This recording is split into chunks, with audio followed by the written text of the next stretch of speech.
Blessings, blessings, and welcome once again to 30 Minutes with. So glad you're here. And I am Marcia Jones Washington. I am the founder and facilitator of PA Women of Chaplaincy and Pastoral Care. We have been in existence since 2022. And this program is really, I consider it an extension of that ministry, because here is where I interview women who are either in chaplaincy, pastoral care, or some form of ministry, and just allow them to share a little bit about their work or their story, and allow you to get to know about them as well. So today I have, as always, another exciting guest, but I'm really excited about this person because if you are in hospice especially, you have probably read some of her booklets. You probably give them out to the people that you serve or care for.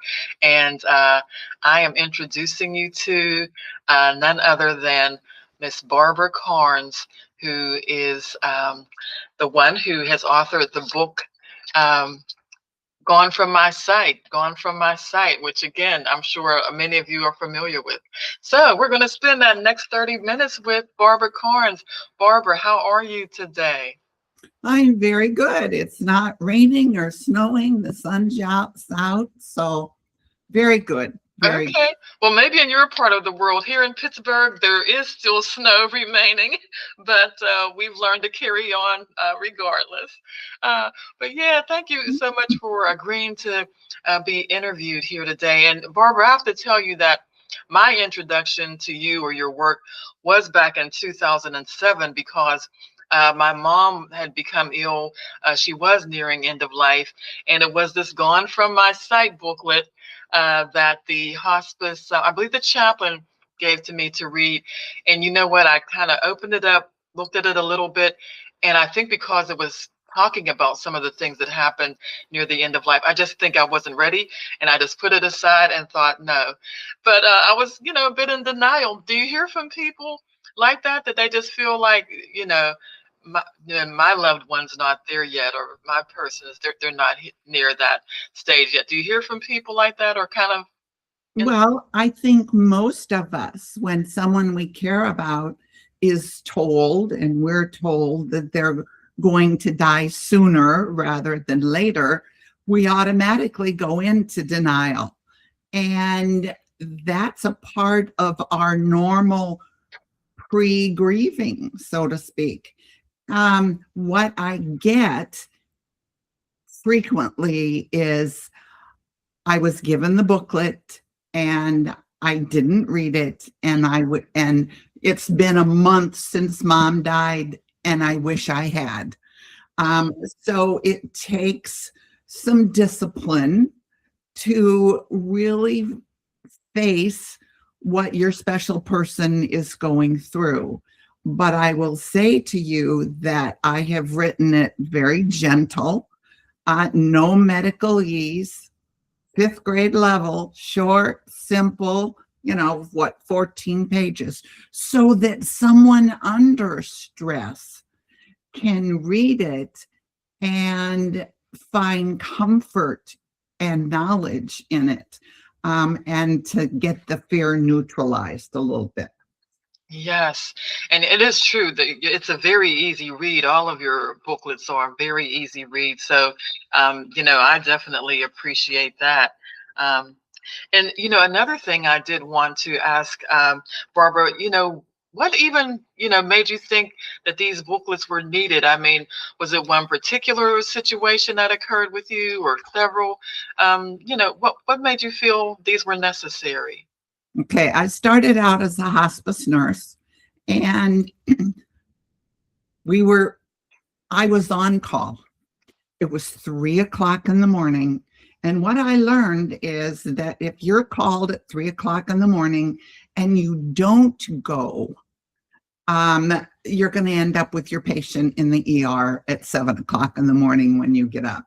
So the calls in the middle of the night are out of fear and uncertainty, generally not out of a medical problem, but you roll out of bed and you go. So it's 3 o'clock in the morning, and I have looked at mom.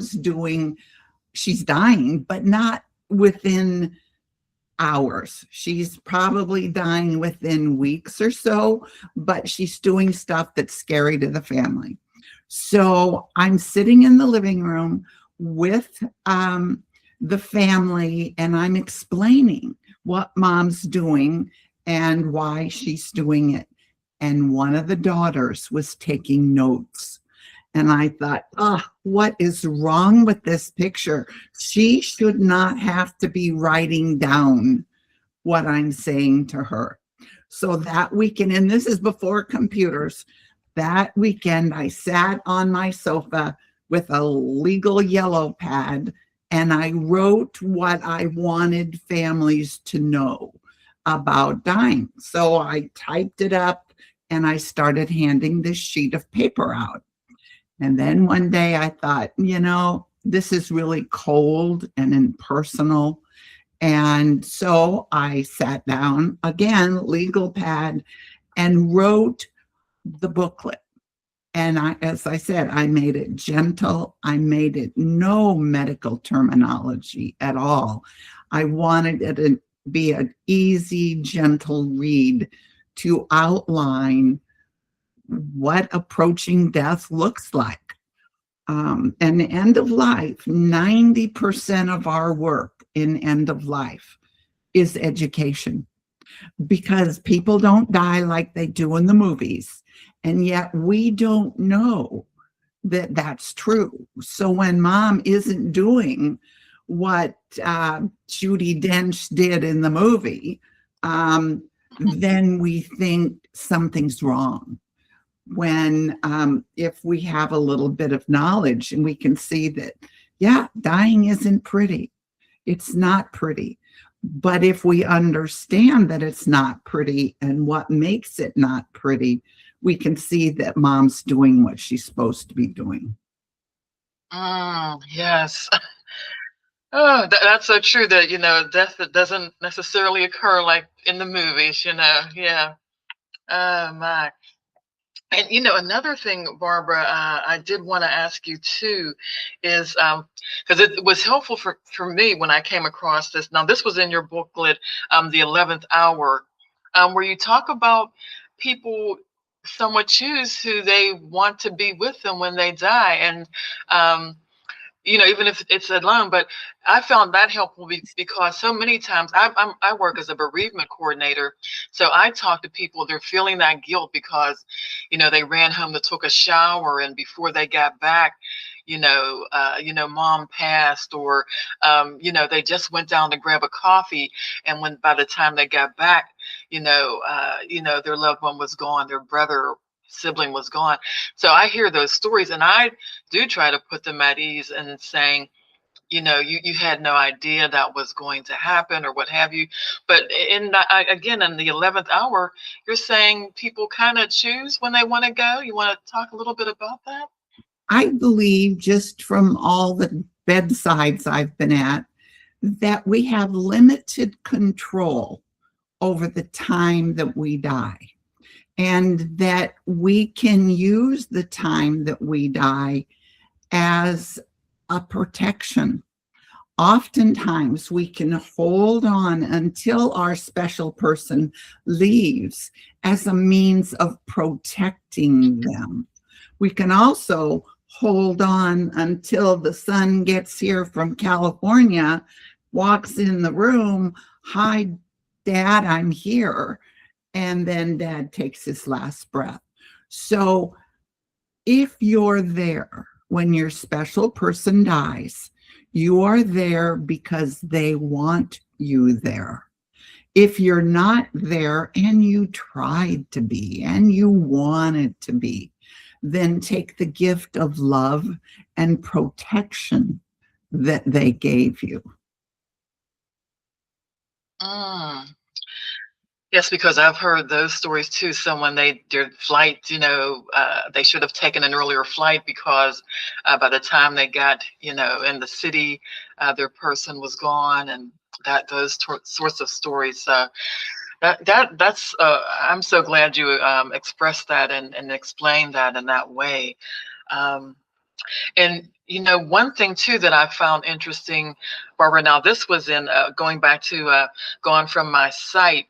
Is you talk about near end of life that the person has like one foot in each world, and you talk about some of the things that indicate that in terms of they may be talking about a deceased loved one as though they're there, or that they don't realize that person is deceased. And that was something that happened to me. Again, wish I had read Gone from My Sight before this happened with my mom, because she would mention people that were deceased, and I'm thinking, why is she bringing them up? But I just wonder too. Now, should a person try to correct that loved one that's dying? Should they try to correct them if they're speaking about that person as if they're still around? Just think of the person that's dying as a window into the other world, a window into their world. And so talk to them about it. You say, Dad's here. What's he telling you? What's he doing? There's no harm done in that by learning what they're experiencing. I don't think it's productive to say, Mom, come on, Dad's not here. He died 2 years ago. That's not productive. But for us, the watchers, we can learn a lot. We can learn from what our special person is doing. So I encourage, I listen, and I support. And I wanted to ask that question because just recently I had interviewed someone that they are a chaplain to those with living with Alzheimer's or other dementias. And, she talked about entering into their world. You don't want to correct them about if they think it's still 1975 and they're at a picnic. You just kind of join in with them or what have you. And so I just thought too that this might be a similar type situation where you're not, you don't want to correct the person, but like you're saying, maybe just kind of step into that world and ask some questions about, what they're experiencing. Well, and we don't know what is real and what isn't. So put our own judgments aside and learn from them. Yeah. And I wanted to ask in the beginning of, or near the beginning of one of the booklets, you talk about how, I think it was in the 11th hour, you talk about how the booklet had been written as a job description for end of life doulas. And I just wondered, and then you do make some, you make kind of a disclaimer with that. But can you talk a bit about what a doula does, and in terms of end of life care? Okay, now help me get back to that because I want to say something. I wrote Gone from My Sight to explain the dying process. It outlines what dying from disease or old age is going to do, what's going to happen. I wrote the 11th hour to guide people on what to do while this is happening. So really, those two booklets go together. Okay. Okay. So now I've already forgotten your question. What was your question? Oh, yeah. The question was you had written in the 11th hour that if the book was written as somewhat of a job description for end of life doulas, and then you did add a disclaimer. But I was just asking, can you talk a little bit about what an end of life doula does? Doulas today are what hospice was in the 70s, in that it's on the outside of the medical model.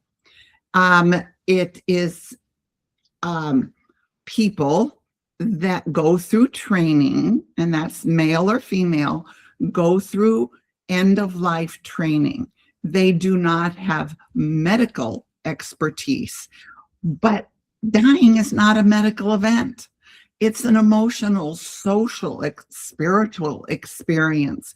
So you don't need the medical other than pain management and symptom control. So the majority of the end of life work is education and support, is being there. And so doulas, they offer the time with patients and families that unfortunately hospice anymore doesn't have. And so if you think about it, all end of life work leads up to the moment of death. Everything we do before death comes leads up to that moment, and everything we do after it, all the support, gradually decreases. But the moment of death is our goal. And yet today, most people receiving a hospice care are alone at the moment of death. It didn't used to be that way, but today it is. So end of life doulas are stepping into that space. They're providing the time and the support to be with that family at the moment of death, in those hours to minutes leading up to the moment of death, so that they're kind of like a conductor. And you know how a conductor stands in front of the orchestra and guides everyone there. They're not playing an instrument, but they're guiding everyone there. And that's what end of life is about, is to be that conductor, to help the family have a sacred experience. Because with that sacred experience, they will carry it with them forever as a sacred memory. And to me, that's what end of life work is all about. So I support and I applaud end of life doulas coming forward and meeting a need that has developed as a result of hospice being absorbed into the medical model. And in my mind, hospices can hire end of life doulas, and what a beautiful blend that would be. Yes. And I was just thinking in terms of you mentioning, helping to provide like a sacred space. And I'm thinking, could that even be in terms of setting the mood of the environment? I mean, in terms of maybe music, the type of music that might be played, or even if there's candles, do they do things like that? Absolutely. They are trained and they're creative people. They've got a foundation in end of life, and it isn't one size fits all. You've got to be open to go into the bedside, to the home, to the family, and see what their personality is like, to give them options, to read the room. And that's really, really important. And that's part of the training for end of life doulas. it should be part of the training for hospice professionals also. Yes, yes. Well, and I have to say, I work for a hospice, and I usually do hear nothing but positive things about our hospice staff that are caring with people, or part of a person's care team is what we call it, whether it be the chaplain that has gone in to be with them, or even the nurses that were there maybe shortly before. But I hear a lot of good things about our hospice staff, I'm glad to say. But I did appreciate your comment about how even hospice and maybe end of life doulas, would be great if that, they could work together at times, and during that person's time of transitioning. So, yeah. And hospice does great work. I am hospice. I've been hospice since when people couldn't even say the name. They couldn't spell it, couldn't even pronounce it. So hospice has been a part of my life for 50, 60 years. And I love and support the concept. We can always grow and we can always get better. And that's where we have to keep an open mind and recognize that one size doesn't fit all, and that we bring offerings and then support those offerings. Yes. All right. All right. And I was just thinking too, with your book, again, the 11th hour, that you had mentioned, in terms of if you're with your loved one as they're nearing the end, it's all right to say, I understand that you have to leave. Whereas sometimes I've heard people say to them, it's okay for you to go. I know, again, going back to my mom and my experience with that, she shared a room with another resident at the senior facility. And so that person's daughter, this resident's daughter, had said to me, because she knew I had been there for a good period of time, and she said, yeah, you want to tell her it's okay to go. And, that maybe will help her to go ahead and pass. But I just didn't feel I could say that, because I didn't feel that it was all right for her to go. But you used the expression about saying, I understand that you have to leave. Now, why do you feel that's a better, better phrase to use? I don't really know that I feel it's a better way, anyway, that we can say to our special person, I understand you have to go. And when you're ready, you can say, don't leave. Mom, I need you. Don't go. Those are feelings, and that's not going to change mom's path. It's not going to change it. But those hours, those days and weeks, months before death comes are an opportunity for growth, not just for the person that's dying, because they're processing their life. They're on many levels saying, what have I done? Who have I touched? But for us, the caregivers, for us, the watchers, it's an opportunity to have closure.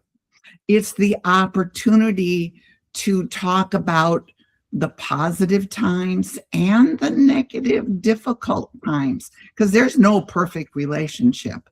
And knowing that the person is processing their life is a billion-piece jigsaw puzzle, and they're trying to put all those pieces together.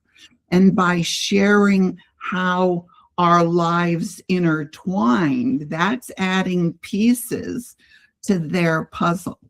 And it's okay to talk about the good. It was wonderful. I think you were a fantastic dad.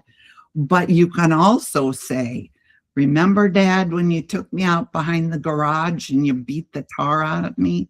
You shouldn't have done that. I'm 50 years old and that still hurts. another piece of the puzzle. And that helps us, the grievers, with our grieving.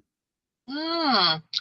See, and I'm a little surprised by that you feel it's okay, because I'm thinking saying something like that, or even saying, Mom, I don't want you to go. I'm thinking that could cause agitation or cause that loved one to become a little upset.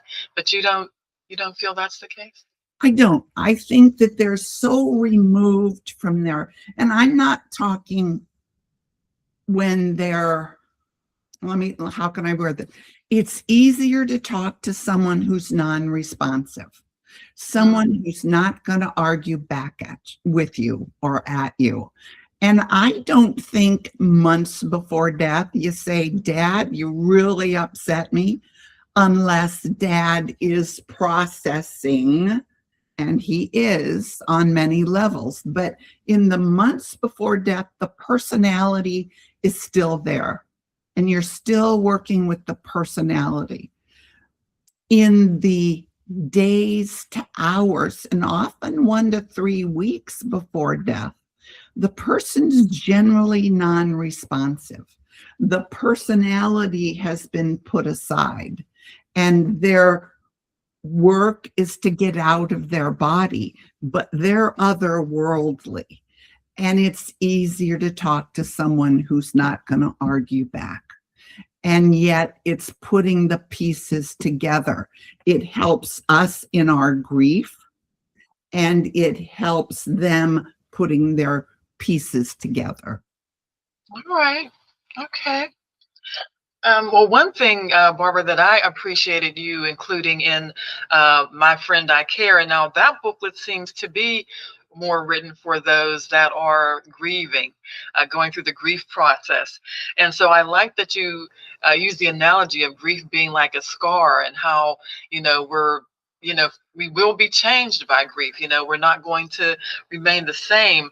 And then I like that you brought up some of the emotions we feel, such as anger, and how, a person may feel like they shouldn't be angry at that loved one that has died, or they can't be angry at God.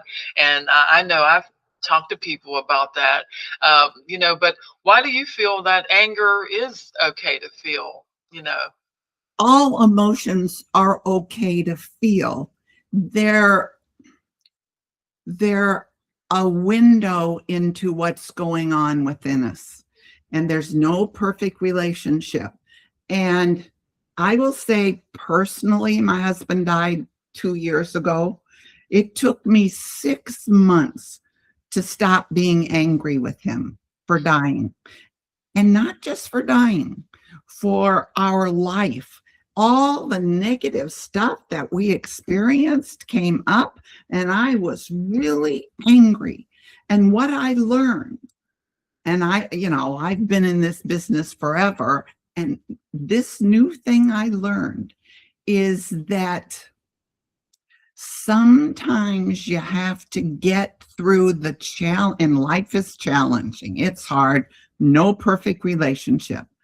And in our grief, sometimes we have to get through the negative, hurtful, harmful emotions that we had in that relationship before we can get to the good spot.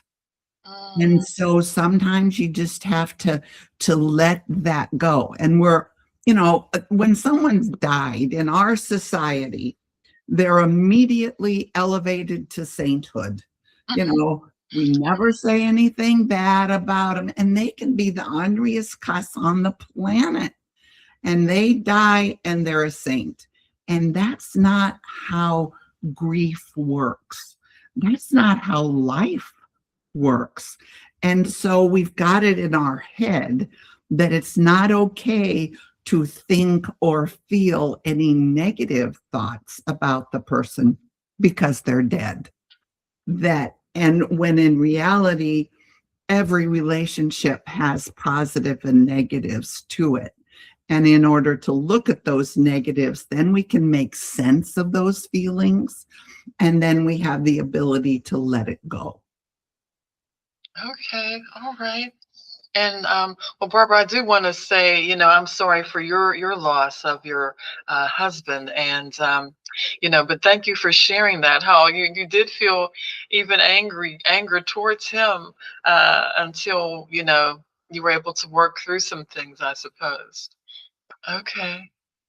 All right.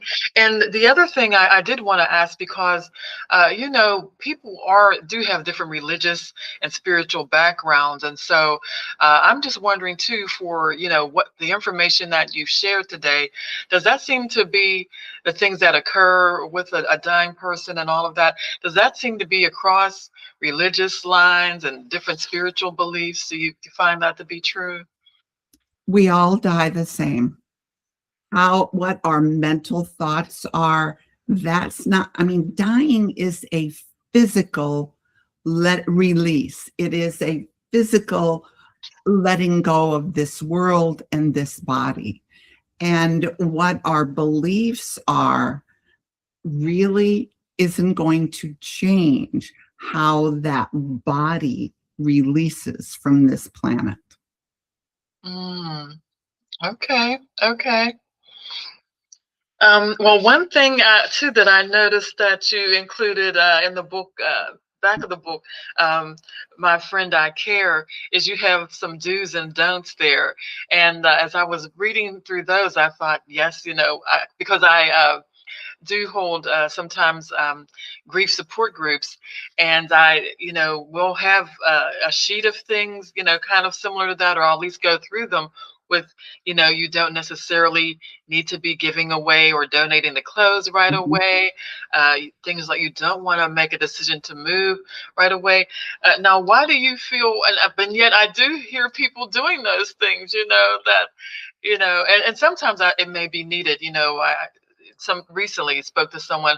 They were planning to move in with an adult child, since the spouse had died. And like I said, maybe it's needed or it's best. But why do you suggest people don't do certain things, right away? Because in our grief, we're not thinking clearly.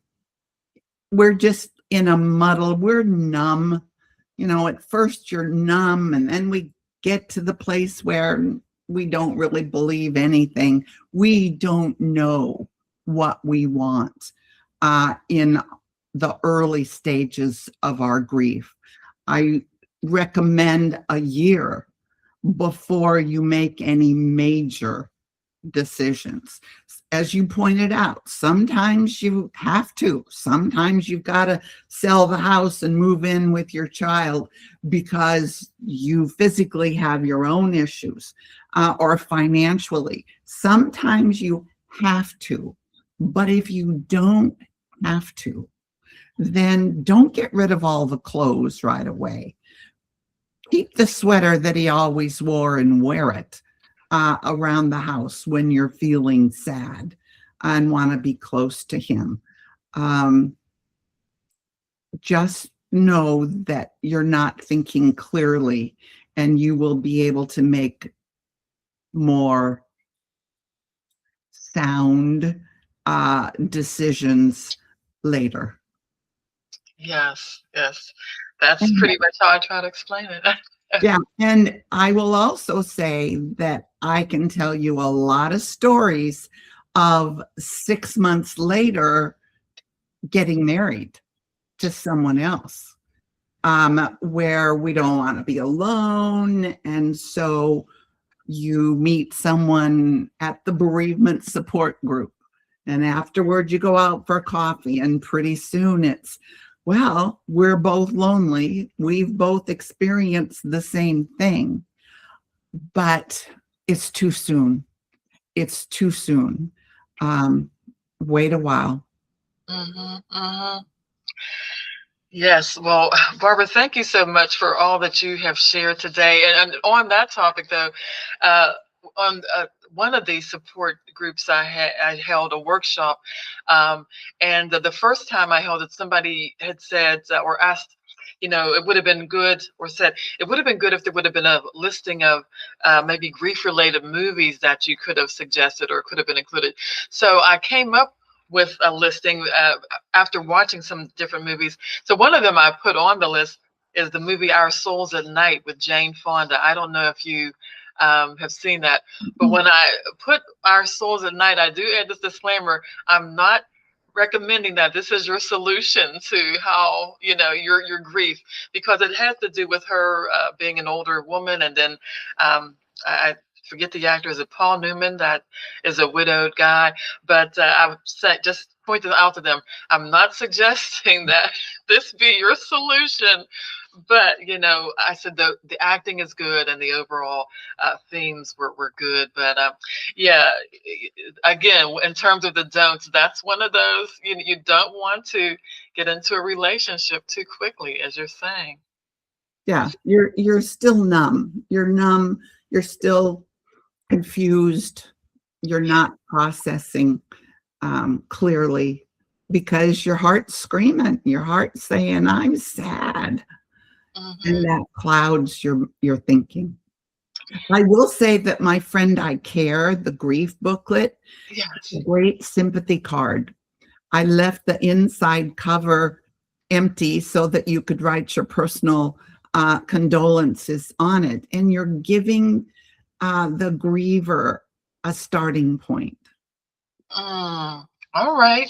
Well, yeah, I just again want to show the little bit of the cover of these books, but we've talked about Gone From My Sight. Oops, wait. Gone From My Sight is, I think, your initial booklet, right? It is. That, and then we've talked about My Friend I Care. That has a yellow cover, My Friend I Care, and The 11th Hour.